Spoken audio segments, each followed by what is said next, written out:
কিছু সময় আনন্দে কাটে, কিছু সময় যায় দুঃখে, কিছু সময় ভালো মন্দ মিলিয়ে কেটে যায় নীরবে। আসসালামু আলাইকুম, কি অবস্থা সবার, কেমন আছেন? আশা করি সবাই ভালো আছেন। আমার আরও একটি নতুন ব্লগে সবাইকে ওয়েলকাম।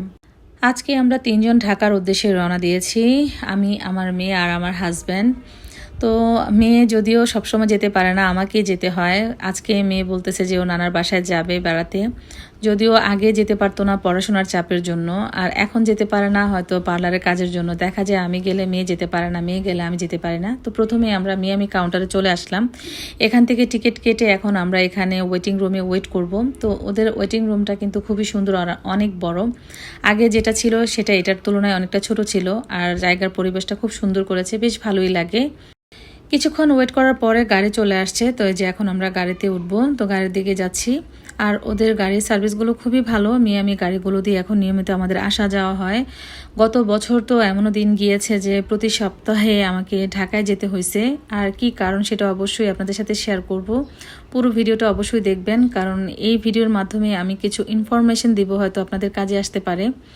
তো যাই হোক, আলহামদুলিল্লাহ আল্লাহর নাম নিয়ে গাড়িতে উঠে বসে পড়লাম। আর আমরা প্ল্যাটিনাম সিট নিয়েছিলাম, আর সামনের সিটগুলো আসলে খুবই ভালো হয়, কিন্তু আমার কাছে মনে হয় যে একটু রিস্কি। তারপরে যাই হোক, আল্লাহ যতদিন হায়াত রাখবে অতদিনই তো বাঁচবো, তাই না? তো এখানে চিপস নিয়ে নিয়েছি খাওয়ার জন্য বাসের ভিতরে। আসলে 2 ঘন্টা 2.5 ঘন্টা জার্নি করলে এমনি বসে থাকতে ভালো লাগে না, তো এই জন্য এগুলো নিয়ে নেওয়া। তো প্রথমে এই যে জায়গাটা দেখতে পাচ্ছেন, এটা হচ্ছে আমাদের দাউদকান্দির যে ব্রিজটা সেটা। আর এই ব্রিজটার উপরে আসলে অন্যরকম একটা শান্তি, উপর থেকে নদীর যে সৌন্দর্যটা দেখা যায়।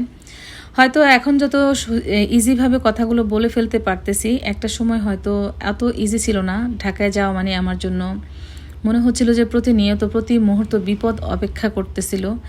ঢাকায় যখন যেতাম মনে হতো যে বুকের ভিতরে একটা চাপা কষ্ট, একটা ভয় নিয়ে ঢাকায় যেতে হতো। তো সেই দিনগুলোর কথা মনে হলে আমার এখনও গায়ের লোমগুলো দাঁড়িয়ে যায়, যে এতটা ভয়ঙ্কর দিন আমার জীবনে আসবে আমি কখনো হয়তো কল্পনাও করিনি। প্রতিটা মানুষের জীবনে কষ্টের কিছু দিন আসে, স্বাভাবিক, কিন্তু আমার জীবনে মনে হয়েছিল যে আমার এই দুঃসময়টা আমার জীবনে কাল হয়ে এসেছিল। ওই দিনের কথাগুলো মনে হলে আমার এখনও কলিজায় মোচড় দেয়। যাই হোক, হঠাৎ করেই যখন আমি জানতে পারি আমার হাজব্যান্ডের কোলন ক্যান্সার ধরা পড়েছে, তো সেই মুহূর্তটা আপনার কাছে কীরকম লাগবে? তাও আবার সেকেন্ড স্টেজে চলে গেছে। সেকেন্ড স্টেজের কথা জানতাম না, তবে কোলন ক্যান্সার ধরা পড়ে গিয়েছিল। ওকে যখন আমরা কুমিল্লাতে পরীক্ষা করাই তখন ওর ক্যান্সারটা ধরা পড়ে।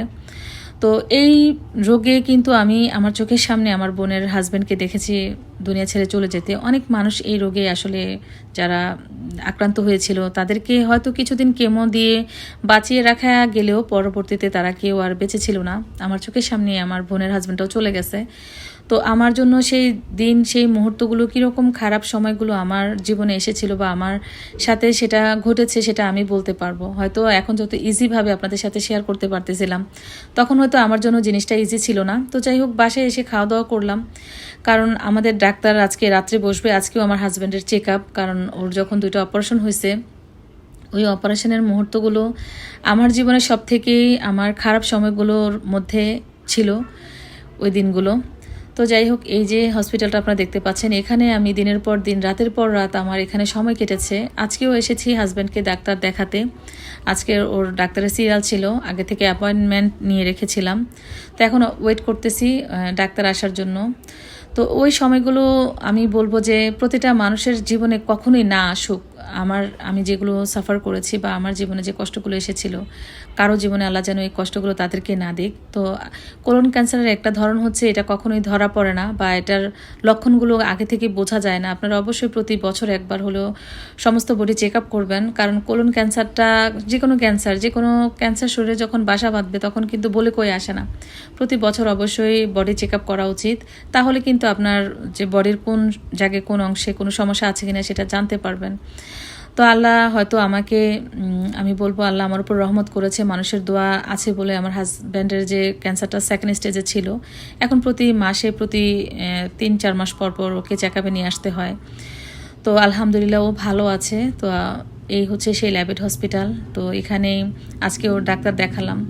তো পরবর্তী ভিডিওতে অবশ্যই আরও কিছু কথা শেয়ার করব। তো আজকে এই পর্যন্তই, দেখা হচ্ছে নেক্সট ভিডিওতে। আল্লাহ হাফিজ।